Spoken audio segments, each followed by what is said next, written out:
In the chamber of the round tower, which was decorated with all sorts of sportsmanlike trophies, such as antlers, weapons, and wings of wild birds, sat a young man in a wooden armchair.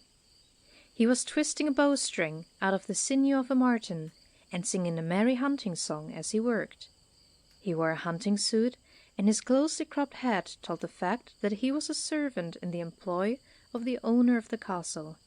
His name was Hans. Overhead, a swinging hoop was attached to the ceiling, and in it sat a hooded falcon with its wings tied together. Every once and so often the hunter paused in the midst of his work to set the slowly swinging hoop in swifter motion. He did this so that the falcon might not fall asleep, as it was a nestling which he was training for the chase, and the first step in training a hunting falcon was to discipline him for hunger and sleeplessness. Hans was the Count's falconer, and the old gentleman had kept him more than busy. But in these latter days he was having an easier time. The old Count no longer went hunting. No, indeed. For the last year he had lain still and silent in a stone sarcophagus decorated with his coat of arms. And his widow, the Lady Adelaide, sat all day long in prayer with the old chaplain, and had no thoughts for the chase. But today the Countess was weary of the unceasing prayers, and came out of her retirement, wandering for the first time all over her estate. The song of the lusty huntsman must have seemed a welcome change from the monotonous psalm-singing of the chaplain, for she followed the sound of the voice until she reached the falconer's room in the tower. Hans looked astonished when he saw the haughty lady in her mourning veil and sombre garments. He arose and bowed to the ground. Lady Adelaide's bright eyes beamed on the slender young man, and she smiled graciously, so graciously that her smile seemed to him as bright as the sunshine of May. She asked him many questions regarding the training of falcons and the chase, and when she went away, she gave him such a searching look that he blushed and turned away his head like a bashful maid of 14. Not many days afterward, Lady Adelaide, mounted on a snow-white palfrey, rode through the forest. But this time she was not dressed in mourning. She wore a green velvet riding habit, and instead of a widow's veil, she had on a sable hat with long waving plumes. Behind her, with a grey falcon on his wrist, rode Hans the falconer, whose eyes seemed to shine for joy. They had already ridden quite a distance, and the turrets of the castle had long since disappeared behind the broad branches of the tree-tops, when Lady Adelaide turned her head and said, "Ride beside me, Hans." Hans willingly did as he was bade. The path was narrow, and the Countess' riding habit brushed against his knee as they rode along. The trees rustled lightly, the chaffinch sang, and occasionally a timid squirrel or rabbit would leap across their path and disappear among the bushes. At times the crackling of the bushes could be heard, as some larger denizen of the forest crashed its way through the thick underbush, or twigs rustled as some startled bird fluttered noisily among the boughs, and then all was still again. Then the Countess turned to the falconer and smilingly said, "Let me see, Hans, if you're a clever huntsman." "Dearest huntsman, give me light. What soars higher than falcon or kite?" And without stopping to think, Hans answered, "High flies the falcon, high the kite, yet the eagle soars to a greater height." "Good," laughed the Lady Adelaide, and asked the second riddle. "Dearest huntsman, tell me true, what soars higher than eagles do?" The falconer thought a few moments ere he replied, "Higher than eagles fly their streams, the golden sunlight's glowing beams." The Countess nodded her head approvingly. "Come, you're doing fine." And then she asked the third one. "Dear sir, hide it not from me, what higher than the sun can be?" But Hans had reached his intellectual limit, and could think of no suitable response. Then the gracious lady drew rein, leaned over toward him, and whispered softly, "As high as heaven the sun's gold ball, yet love, true love, soars over all." And then she kissed him. Two nutpeckers on swift blue wings fluttered out of the hazel bushes and flew chirping into the forest, eager to relate what they had seen. And next morning, the sparrows nesting neath the castle, eaves twittered to each other. "Tweet, tweet, twee, ee. The lady loves Hans faithfully." Yes, indeed, it was a happy time for Hans. He allowed his hair to grow in long golden ringlets to his shoulders, a custom not permitted to servants, and wore silver spurs and a heron's feather in his head. And such dreams as he indulged in! He spent hours building castles in the air, each more beautiful than the last. He did not obtain a castle, however, but a splendid forester's lodge with antlers-earned gable and broad fields and meadows round it was given to him for life, and there he reigned as district forester. And when the Lady Adelaide came thither to visit, he would hasten to his doorway to wave his hat at her. Then he would lift her from the saddle and set milk and honey and bread on the table before her. And thus the summer, autumn, and half the winter passed. Then came carnival time. Many guests from surrounding estates came thither, and the castle looked almost like an inn. The forester Hans sat alone and lonely in his secluded lodge. Only occasionally did any of the gay doings at the castle reach his ears. At last came tidings which were anything but joyful to Hans. Lady Adelaide was going to be married, so ran the tale, and it sounded like a death knell to the young man's ears. He locked his house and made his way toward the hill leading to the castle, all the while muttering something between his teeth which did not sound like a prayer. As he reached the foot of the hill, where the winding path began to lead upward, he heard hoof-beats and a silvery laugh which pierced his soul like a two-edged sword. Down the pathway came the Countess, riding his snow-white palfrey, and at her side was a splendid-looking man, in rich attire, who rode a coal-black stallion, and never took his eyes from the face of the beautiful lady at his side. The heart of the young hunter gave a wild throb, but he controlled himself, and seating himself on a stone near the path, he assumed the posture of a beggar, and as the pair approached him, he sang. As high as heaven the sun's gold ball, yet love, true love, soars over all. The haughty knight drew rein, and reached toward the singer with his whip, asking his companion, "What does he mean? Who is the man?" The Countess turned pale, but quickly collecting her wits, replied, "A crazy hunter! Come, let us go on. I shudder at his very presence." The knight loosened his purse, and tossed a gold piece to Hans, who was quite near to him. Hans cried aloud, and threw himself face downward on the ground. Then the two put spurs to their horses and rode quickly away. The hoof-beats had long died away into silence before Hans raised himself from the ground. He wiped the dust and dirt from his face, and pulled his hat over his eyes, and went back into the forest. He kept on walking, avoiding the beaten paths until night fell. Then he threw himself down under a tree, wrapped himself in his coat, and, utterly worn out, fell asleep. And there he lay, sleeping the dreamless dream of exhaustion, till the cold air of morning awoke him. But as soon as he arose, all his bitter grief came crowding back into his mind, like a diabolical apparition. "Oh, if I could only forget it! If I could only forget it!" he cried aloud. "There's a burn somewhere, in which there lies a spring, of those waters one has only to drink, to have all memory of the past fade from his mind. Who can show me the way to the spring?" "I can," said a voice near him.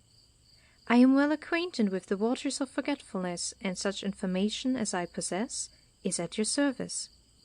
Hans looked and saw a young fellow in ragged black clothes, whose bare toes peeped inquisitively out of his worn-out shoes. He claimed to be a vagrant student, who were common enough figures 400 years ago.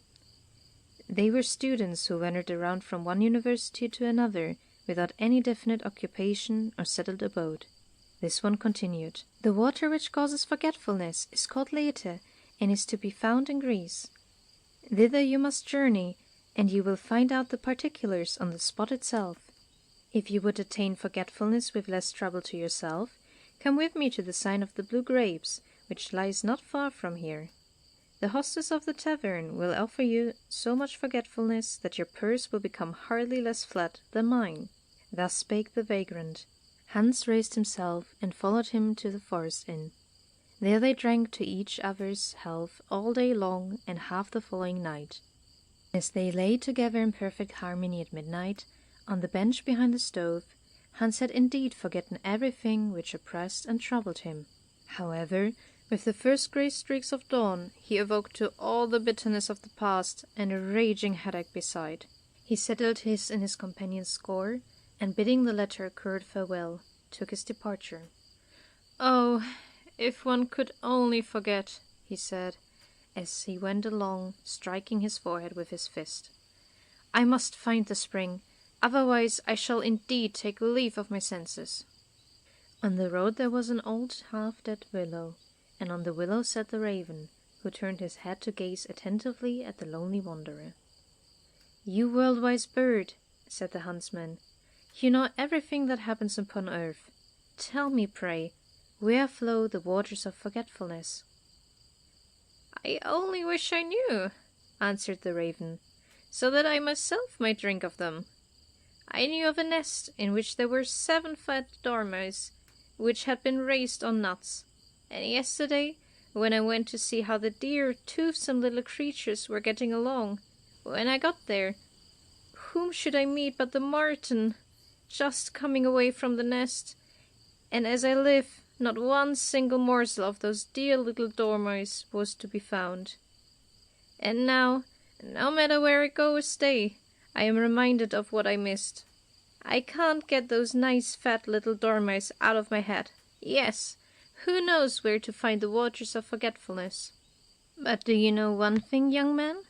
Go to the witch of the forest, who is said to know more than all the rest of creation put together. It is possible that she is also acquainted with the spring of forgetfulness." Hans thanked him and started off to find her.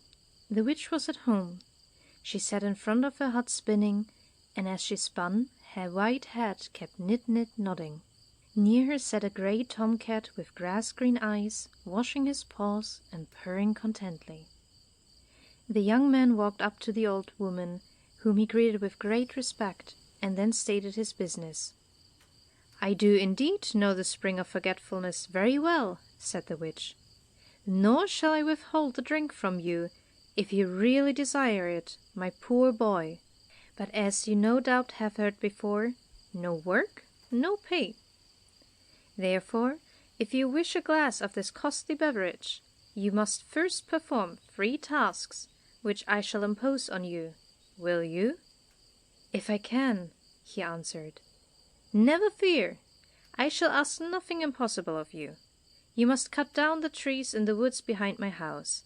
That is the first thing." Hans could do this right well. The witch gave him an axe and led him to the spot. He at once set to work. He tried to imagine that every swing of his axe was a blow dealt at his rival. The trees fell groaning to the ground beneath the lusty strokes of his axe, and every groan they emitted did his heart good. Thus evening came on, and Hans began to think about getting something to eat, since he was becoming very hungry. He had not long to wait, for a young girl came out of the hut, carrying a basket of food and drink, which she set before the tired woodchopper. As Hans raised his eyes, he beheld the beautiful figure with flowing golden hair, which glistened in the last rays of the setting sun. She was the witch's daughter.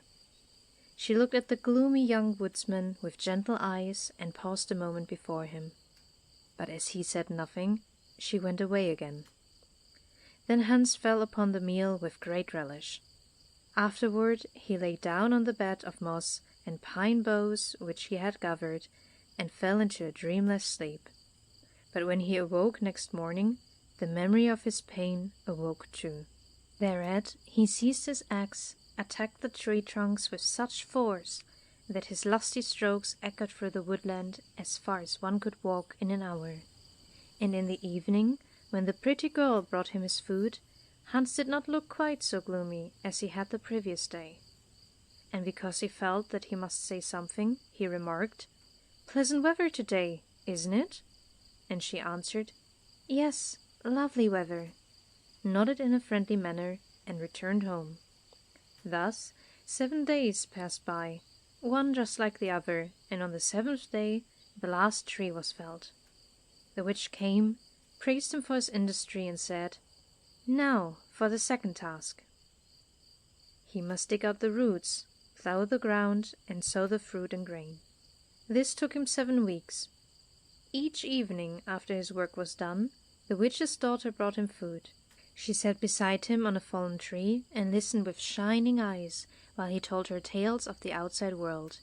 And when he had finished, she would hold out her white hand and say, "Good night, dear Hans." And then she would return to her dwelling, and Hans would throw himself upon his bed of boughs and instantly fall asleep. When 7 weeks had passed, the witch came round to inspect his work. She was well satisfied and praised his diligence, ending with, "Now comes the third and last task. Out of these fallen trees you must build me a nice house with 7 rooms, and when you shall have finished that, you may have your cup of forgetfulness and go where you please." So Hans became an architect, and with axe and saw built a splendid house. But it was very slow work, and took him 7 whole months, for he had no workmen to assist him. However, he was neither discouraged nor displeased, since he really liked the cool green forest, and willingly would have remained with his present taskmaster forever. Occasionally he would think of his former grief, but only as one thinks of a bad dream, from which one is glad to be awakened. Every evening the golden-haired daughter came to him with his meal, and after he had eaten it, they would sit on the fallen trees and sing together merry hunting songs, and songs of partings, misunderstandings, and reunions. Thus 7 months rolled by, and at length the house was finished from the threshold to the gable. Hans planted a young fir tree on the gable, according to custom, and the girl made wreaths of fir boughs, twined with red ash berries, with which she decorated the walls. Then the old witch came hobbling along on her crutch, the tomcat on her shoulder, to view his finished work. She looked very festive, and in one hand she held a cup carved out of wood and filled with the drink of forgetfulness. "Well, you have completed the 3 tasks I imposed on you," she said, "and now for your reward. This is the cup for which you longed. Take it, and when you drain the last drop, all memory of the past will disappear from your mind." The huntsman stretched his hand out for the cup, then hesitated. "Drink," said the witch, "and forget everything as you desired." "Everything?" "Yes, every single thing. Your former grief, myself, and—" "Me too," interrupted her pretty daughter, shielding her eyes with her hand that he might not see her tears. Thereat the young man seized the cup and threw it with such force to the ground that it broke into pieces, and the glistening drops lay on the ground like dew, and he cried, "Mother, I stay with you." And before he well knew how it happened, he had the girl's head on his shoulder, and she was sobbing for joy. And the trees rustled their approval joyously, the green corn waved in the breeze, the birds warbled a blithe refrain, and the old grey cat walked around and round the happy pair, purring in sweet content. And now, dear children, I could easily tell you that the witch changed into a beautiful fairy, her daughter into a charming princess, and the good substantial house of wood into a magnificent palace. You might perhaps like it better, but since I prefer to stick to the truth, we will have to leave things as they are. Still, something wonderful did happen after all. Wherever a drop of the waters of forgetfulness fell upon the ground, there sprang up a tiny flower with eyes of heavenly blue and a heart of gold. And wherever one was seen, countless numbers soon sprang up, and in time they spread all over the land. And if you do not know the name of this blue flower, I fear you are not one of those for whom the story was written.